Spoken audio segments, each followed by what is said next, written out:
It's all available on internet. I forget his name. He said the greatest quality of India is that it dominated the mind of China for 2000 years without sending one soldier out. And without sending one evangelist out. It is the Chinese who sent their people, learned Buddhism from there and imported it there. You never attempted to convert anyone. You never attempted to bring anyone to your way of thinking. You lived a way which was so attractive to people. They try to learn from you. Are you willing to position yourself as that India? Or are you going to position yourself with civilizations whose change has no continuity, whose evolution has no sustainability? I'll just go into the American economic and financial model to which Mr. Godrej adverted to. The financial structure of America was supposed to be one of the most efficient. In fact, in his book, The Turbulent Times, Alan Greenspan said, the whole world is stunned as to how America, which is not doing any meaningful saving at all, is able to live and live well. And it's of course true, Asia is generating 3/4 of the global savings. And it is true that we are borrowing 3/4 of the global savings. And you are all laughing, he was very serious. He said that these poor people are saving. But what will they do with their savings if we don't borrow? They must have avenues for investment, you know. And we borrow and make their savings meaningful, and these poor people save. Very words, huh? It's not poor people. He says insecure people. These insecure people say because they have an unenlightened government, which do not take care of the unemployed people, infirm people, aged people. They don't have meaningful social security systems. And because we have all this, our people need not save.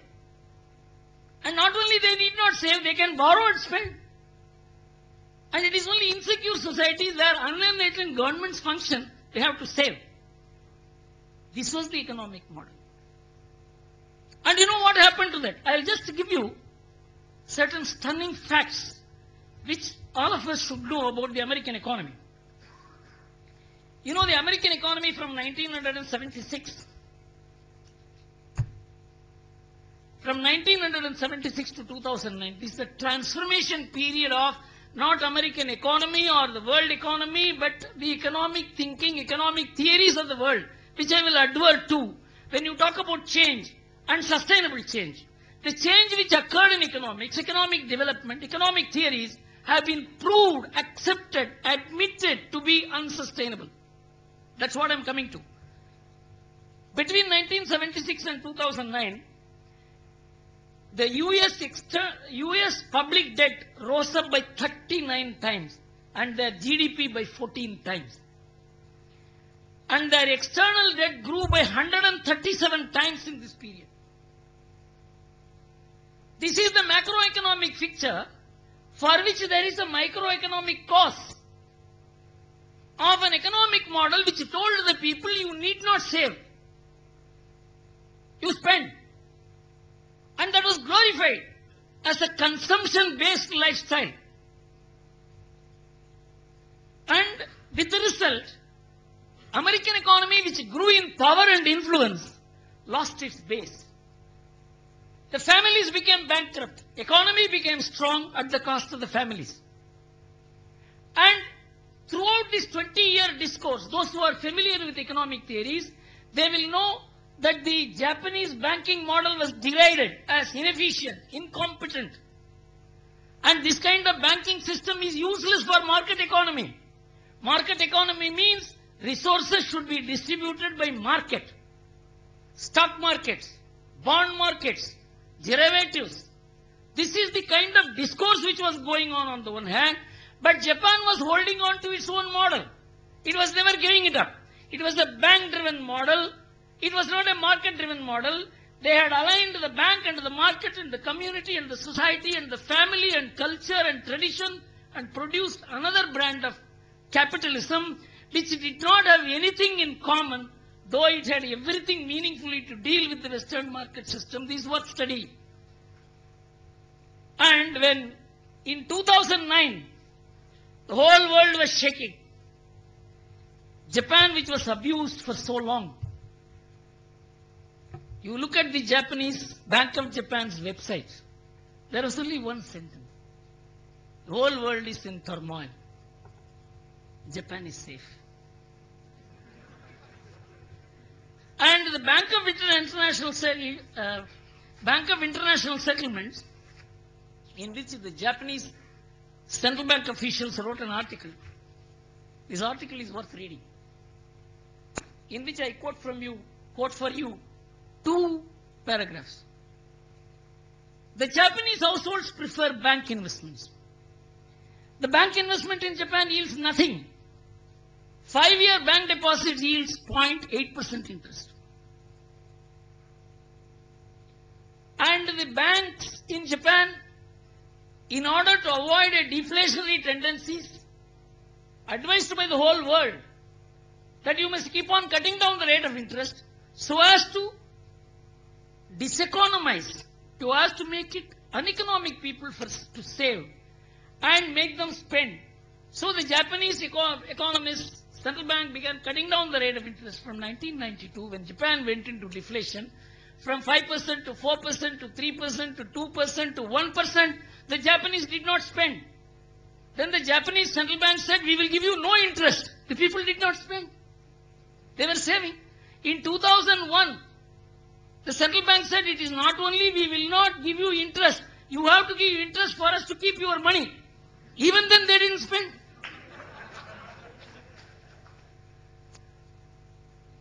%51% of the Japanese savings is in bank deposits of 0.8% interest or less, or by paying interest to the bank.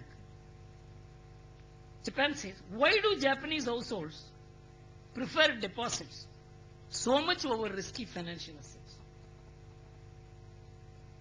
When all financial instruments, well developed, on par with any Western market, are freely traded in Japan, the equity investment of the Japanese household sector is just 9%. In India, the annual savings which is diverted to stock market, 3%. The entire BSE index of 500 companies, it represents 4% of India's GDP. The BSE Sensex represents 1% of India's GDP. But we want to understand India through Sensex. We want to understand India through stock market. You can't understand Japan through stock market. You can't understand India through stock market, because the established situation today is, in all family-based societies, stock markets are not the principal means of raising and distributing resources. It is only the banks. And so he says, we would thus argue, the authors say, this article appeared in 2009, we would thus argue that the conservative approach to debt taken by the Japanese households mitigated the effects of decade-long economic slump. We would venture to say the Japanese household sector, far from being a shock originator, is a shock absorber. Exactly the reverse in America in 2008. This household sector became the shock originators, shock generators, not only for America, for the whole world. It was the American economic setback which transformed into a crisis, that transformed into a global meltdown. Even today, there is no means of recovery. All talks of recovery are false.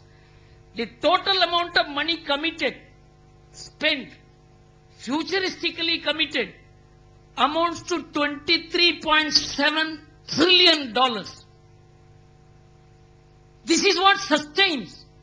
And there is no actual production or consumption to back this rise. I will just Economist magazine was cited by Mr. Godrej. It is the greatest opinion maker of the world from the Western perspective. This entire economic theory which was developed in the last 30 years or so, that you can have a financial model in which you make use of people, families, communities as factories to produce demand, and that is a successful model, has just collapsed. This is the economist issue of 2009 June. You can see how the economic textbook is melting. And I will tell you what they write. Of all the economic bubbles that have been pricked, few have burst more spectacularly than the reputation of economics itself. In the wake of the biggest economic calamity in 80 years, the economist's reputation has taken a beating. Their pronouncements are viewed with more skepticism than before. The profession itself is suffering from rancor and guilt. I will come to you as to how economic theories promoted this crisis. Paul Krugman, the winner of the Nobel Prize for Economics in 2008, argued that much of the past 30 years of macroeconomics was spectacularly useless at best and positively harmful at worst. Barry Eichengreen, a prominent American economic historian, says that the crisis has cast into doubt much of what we thought we knew about economics.